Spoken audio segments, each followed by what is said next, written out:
Hello, Adam. Tom, how are you doing? It looks like we've got the wrong memo. We're on the T-shirts. We've got the complete opposite. Mate, we're so similar as people. They're like, you better dress polar opposite. That's it. It was like undercover boss or something, yeah? Yeah, exactly. You have to excuse me. I've got a bit of a cough today. Well, I've had a cough all week. I've been a bit fluey, so I've had to be a bit. What's your plan to fix that? And I've got myself a little scotch today, just for medicinal purposes, of course. So good health. I reckon you've got one there too. Good that's on you. pretty wild, Tommy. Cheers, my man. I needed that. Good to see you again, Tommy. It's been a bit too long.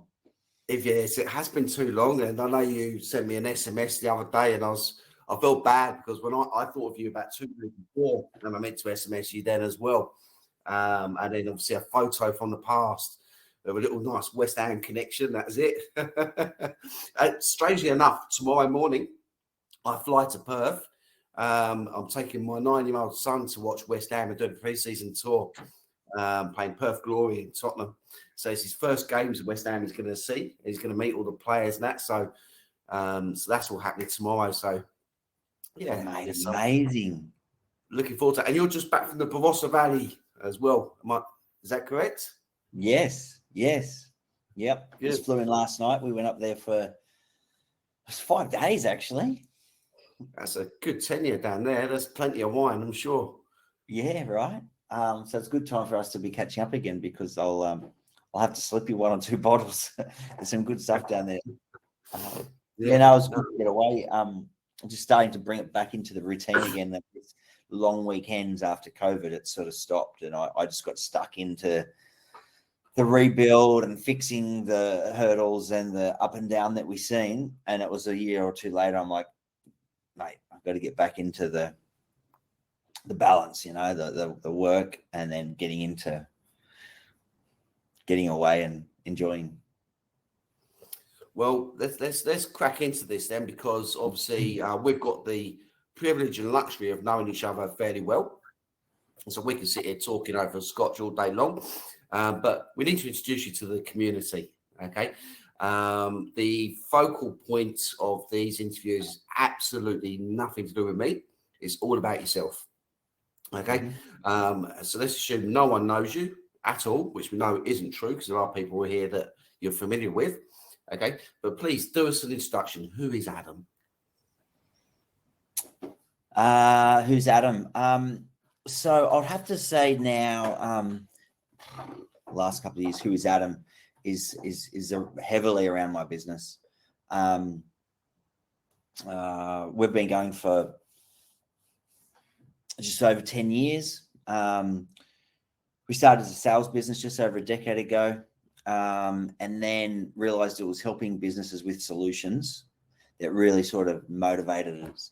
I'd had a 10-year history in telecommunications.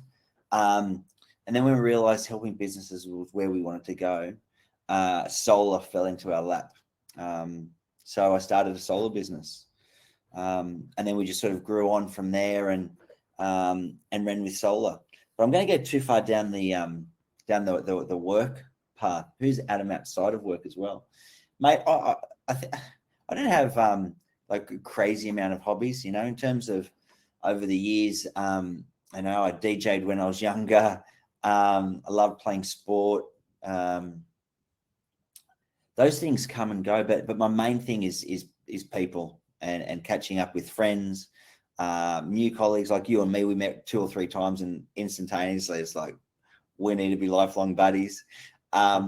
So a big part of me is just catching up with people, and that could be doing whatever, training with a friend or going out for dinner. People is a very big part of my life. And in the business, which obviously takes a fair bit. We want to change the game in our space in the solar world and sustainability. Sustainability is new. Not a lot of people understand it. They don't know how to, bring it into their business. So our big passion is to help make that easy for businesses.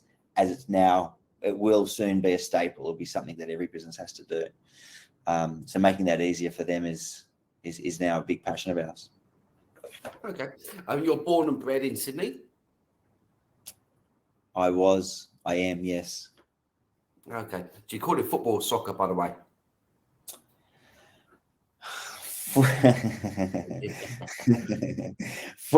Football, you carry. The one on your feet. However, I'm going to see the Matildas in Brisbane when they're up there, which would be exciting. Yeah, no, mate. I fully born and bred in Australia. I did spend a bit of time in England, just as a traveller with a backpack on, 2 or 3 years when I was like 23, 24, 25. I've spent most of my time in Sydney. However, lived in Melbourne twice for a year each time. Both times went down there for business. It's funny the difference between Sydney and Melbourne.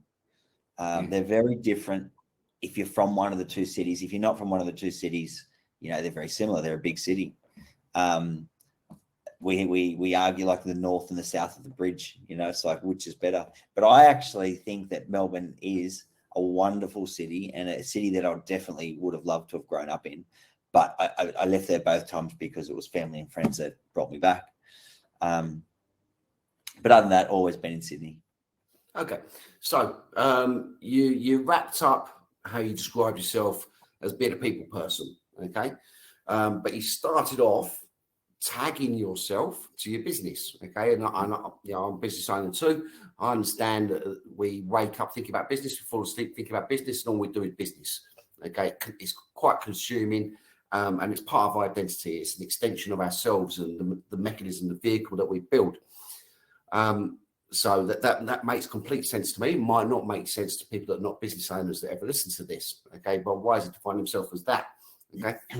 But what I find is quite interesting, okay, is you started your business off outright as a sales business. I think I heard correctly, okay? The sales, sometimes a bit of a muddy word, ultimately is a people business. That's it. What the end user, whether it's businesses or B or C, okay, there's someone there that needs to like you, buy into you, like your solutions, like whatever it may be. Someone has to make that decision. So everything you started off with and how you concluded seems to be focused around people. Does that sound fair? It is, yeah. Yeah, absolutely. Without even sort of thinking of the question, I didn't know the question leading into it.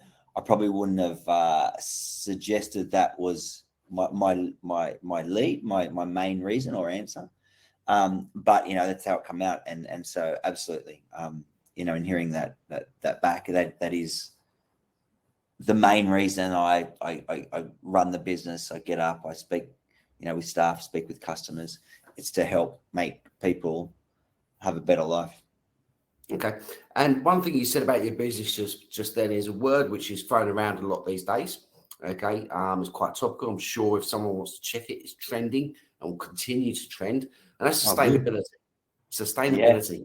You threw that word out there. But what I found interesting is you put that word out there and you said that it's misunderstood or something along those lines where we're not there yet or what have you.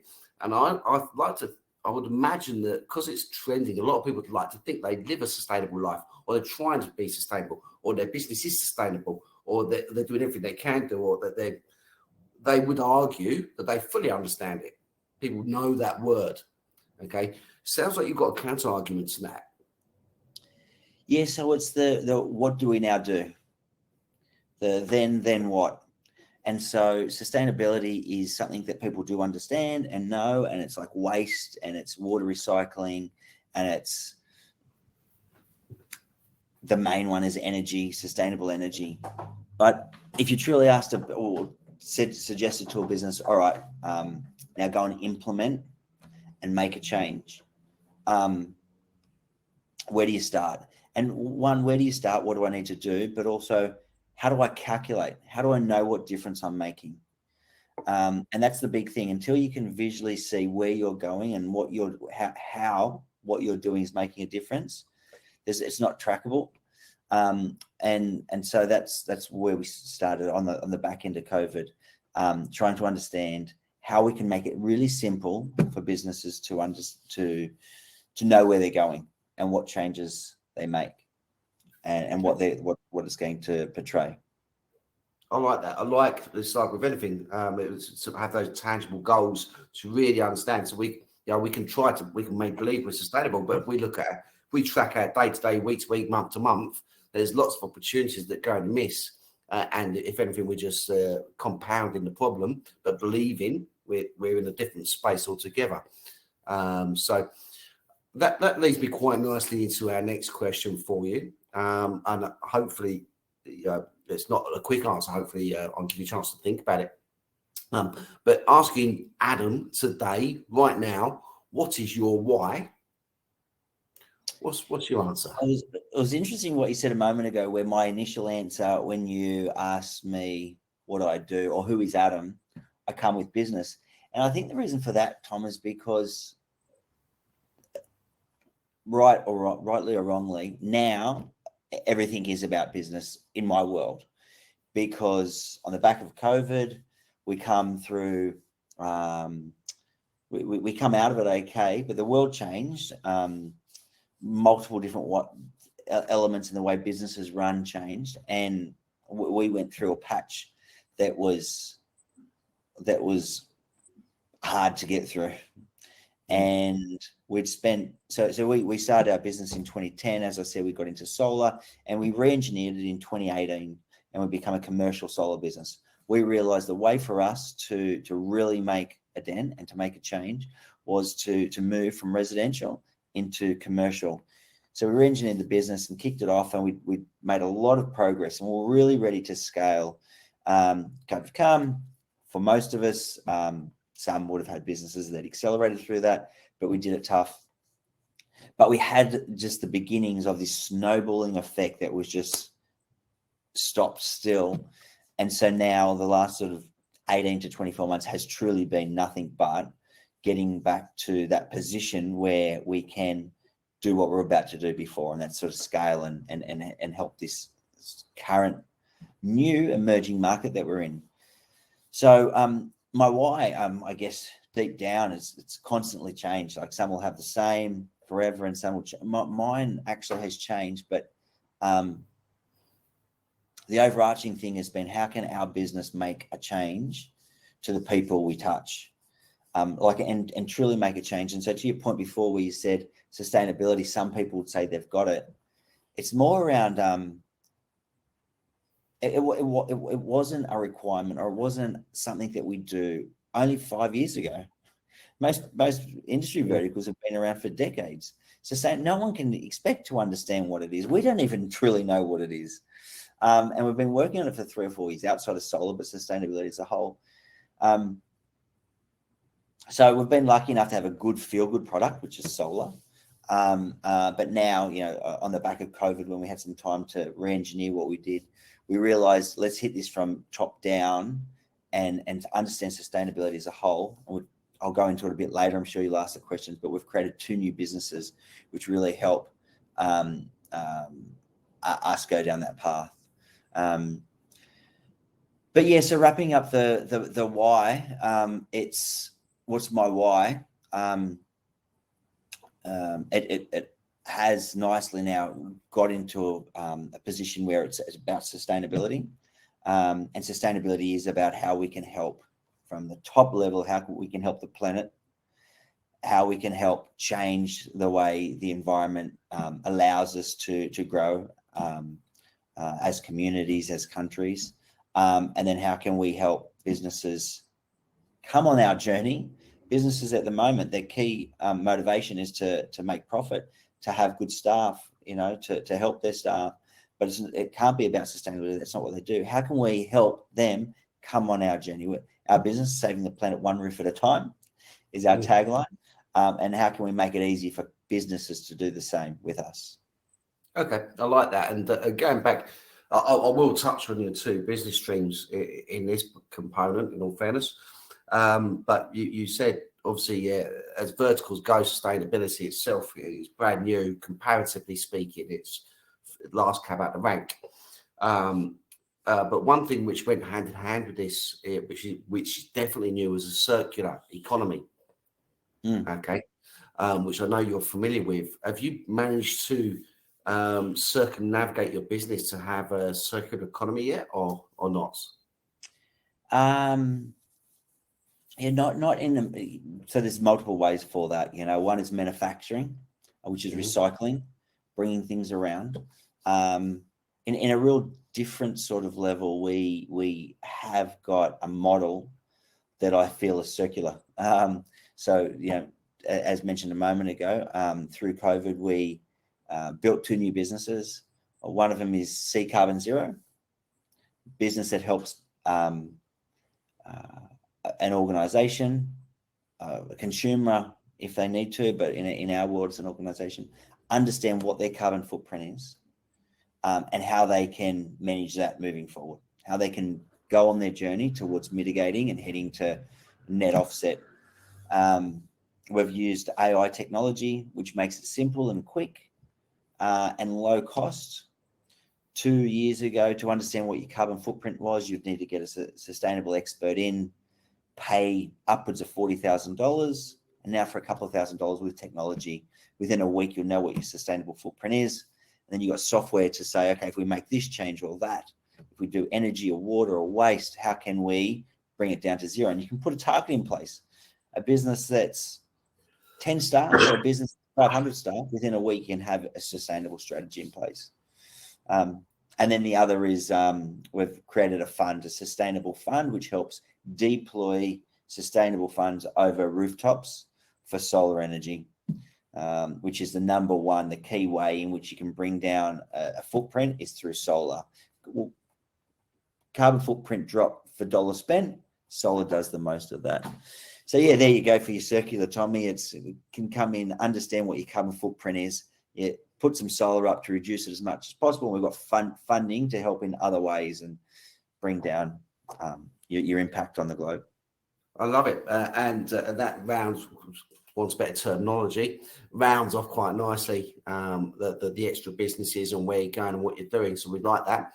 One key word you mentioned there is you talked about targets. So you'd like people to have tangible targets, things that they can literally go and achieve. They're 500 people or 10. Okay. I want to talk to you about your targets. Okay. I don't know if you've listened to any of the other interviews yet within the community, but every person that we speak with here, we ask for them to leave their goals, their targets in the accountability space. Okay. The accountability space is for anything, whatever the member of the community is comfortable with sharing and wants to have transparent for people to either buddy up with or say, come on, good luck, it's getting close to this, or whatever the case may be. It's completely individual to them. Okay. But we do throw you under the bus, if you like, and make sure you post something there. What would you be comfortable with sharing there? Look, for the first time in many, many years internally, we've got a financial target, a turnover, a monthly revenue turnover target that's massive. We've recently introduced employee share options, and we know once we get there, we're going to be a different size business, and we can really sort of get to our longer term goals. I feel though that a better target and accountability target would be something in the vicinity of what we do or people versus a revenue target in a situation like this. So Tommy, you might have to help me. What's like you said, you threw me under the bus. A target that would have it is about. Can I just add one other thing here as well? It could also still be personal. Okay, this is about Adam. Okay, and your business is all consuming, but it doesn't entirely define you. Okay, my target then would be to remember how to enjoy a holiday. It's been 4 years, right? COVID come and you've just been thrown in, and so I've had 2 in the last month, long weekends, with Sundays and then Barossa. And it's like the whole time it's like, how do you do this nothing thing all day? And how do you relax? And how do you not think of this over here? Okay. So it sounds to me like the title of this community is Invest in Yourself. Okay. it seems like that's exactly what you need to do. So your business, the tail's not wagging the dog, if you like. Okay. You need to be able to learn to have that discipline to take you step out. Okay. To be the best version of yourself possible for every facet of life when you plug yourself back in again. Okay. We've got the 28 Days Later program. There's some experts on there that can help you with some stuff there. They're also speaking in here, and there's things here. Okay. I would, I'm not making your mind up for you, but you don't need to make your mind up right now on this call, on this video conversation. But maybe I would give that some thought as to, okay, let me try to sort of engineer some time where I can genuinely switch off, regenerate, refresh, and come out. So I'm not defined by my business, whether it's for a day, week, month, whatever it may be. Okay, and come back in 10 times stronger and better and more energized. There's some goal around that. Yes, it goes business related again, but I reckon that will probably help you. Yeah, totally, Tommy, for sure. We go down the different strands in life at times where you've got different sort of passions and needs and wants, but to remember to stay on path with keeping yourself energized and connected. And we all know that. I've even heard the other day, it was a very intelligent quote, to go and grab 10 or 15 minutes a couple of times through the day, you'll get more done at the end of the day, versus thinking, hey, who was it? It was a marketing friend of mine, Sam Mutimer, down in Melbourne, and she does Thai Tuesdays. Every single Tuesday, she jumps on Instagram and delivers Thai Tuesdays, her advice for the week. And it was a Harvard study, actually. She'd just listened to it. And it was to take a 10 or 15-minute break like 3 or 4 times a day. And you obviously get caught in this trap where it's, hey, let's not have a break because these things need to be delivered. But, that's a real small version of what you're just saying there. You have a 15-minute break, you come back the next hour, you're probably going to do so much more. And it's the same as regenerating yourself. And like our old mate Jack Delosa would say, get away by yourself for 3 or 4 days and journal, and you come back with more ability. Yeah, no, I think that wholeheartedly. I think we need to pull you back to being Adam outside of solar.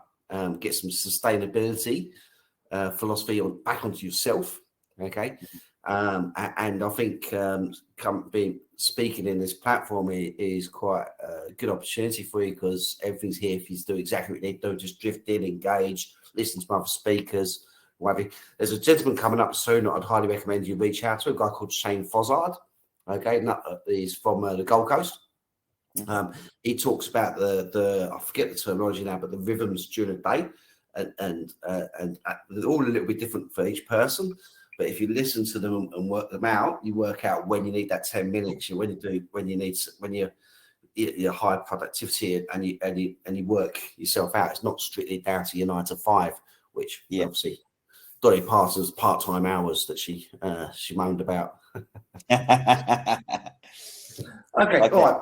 And Kenny Rogers and Dolly Parton. What did Dolly Parton sing to Kenny Rogers in the bathtub?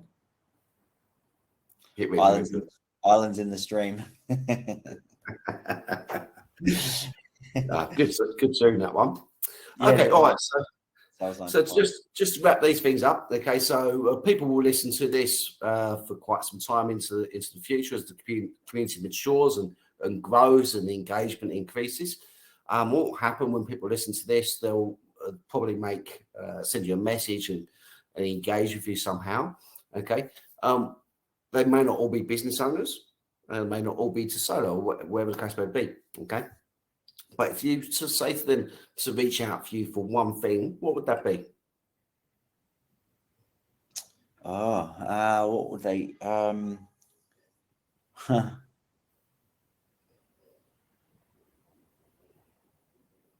Well, I tell you what. I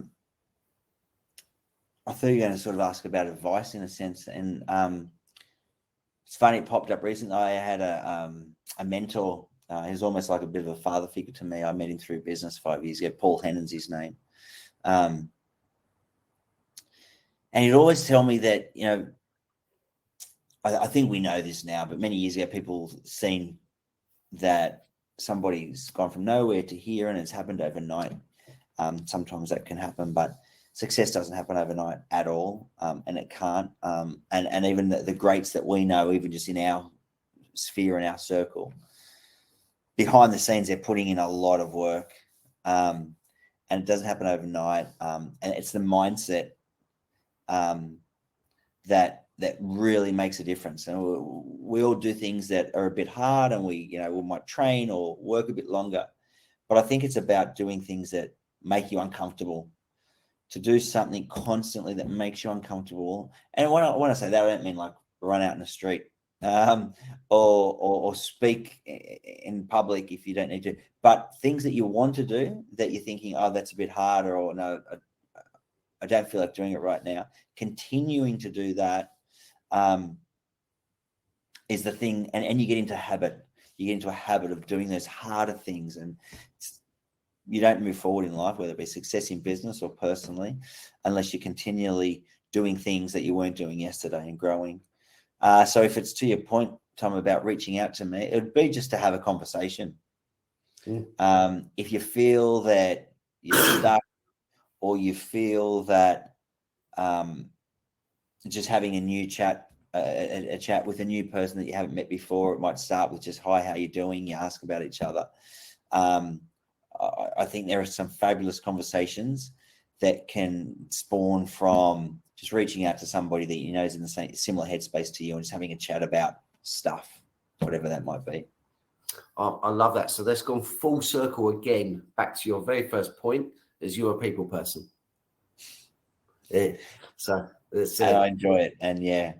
No, I love it. I think a really good way to bring that back in, as to why people should make contact. So you're not defined by what you do, but you are defined by who you are. So I love that. Okay, but that's me for the day. So thank you very much for your time.